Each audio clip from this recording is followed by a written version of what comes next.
I just think that this is very, very important, and going after this group that choose to use their earned benefit is a very, very dangerous thing to do. And I would really urge caution. We support Secretary Gates on the initial movement and getting this thing on a sustainable basis. We applaud all the folks that are working to make TRICARE better.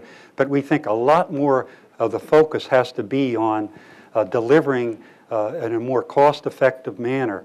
And there's all kinds of studies out there that say you can save money, whether it's we fight wars, but we still have not overcome the culture of we have to have individual services and 3 different contractors and a civilian group all running healthcare.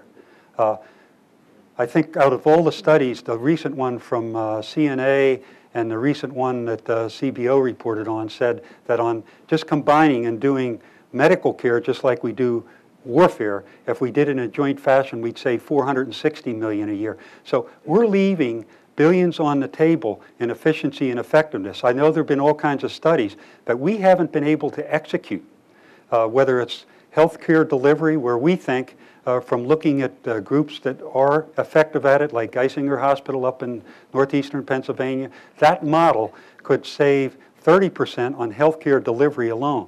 So we're looking at the wrong target. We're looking at the target that has delivered for this nation, the 1% of the population that hasn't let any of you down, like all the investment bankers and whatever around the country.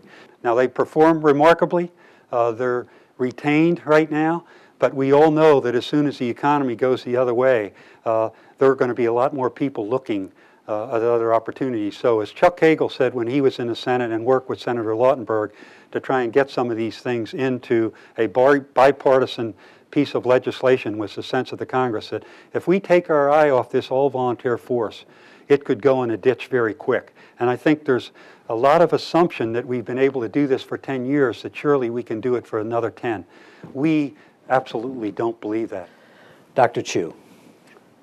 Ultimately, when you think about the balance here among the various elements of fairness to all concerned, including those who've served a full career, people are going to have to pay more. And to me, what's interesting about the commotion over the proposal that Secretary Gates has made is it's not the big part of the savings.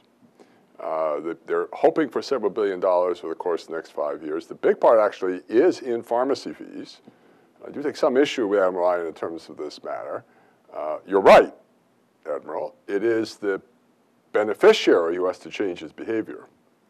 Where the department has been stymied up to now is raising the price to the beneficiary if instead of going to mail order, you go down to CVS. It's a much more expensive source for the department in terms of drugs. So I would come back to where I would start this conversation, which is not on each specific proposal. And to the extent that you want new principles, I agree with you.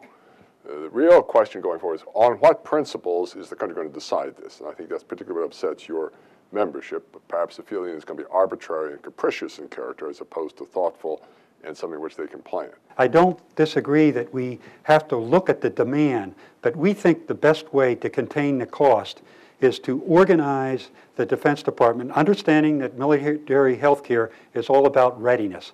It's not about saving dollars as much as making sure our troops are taken care of and they're ready.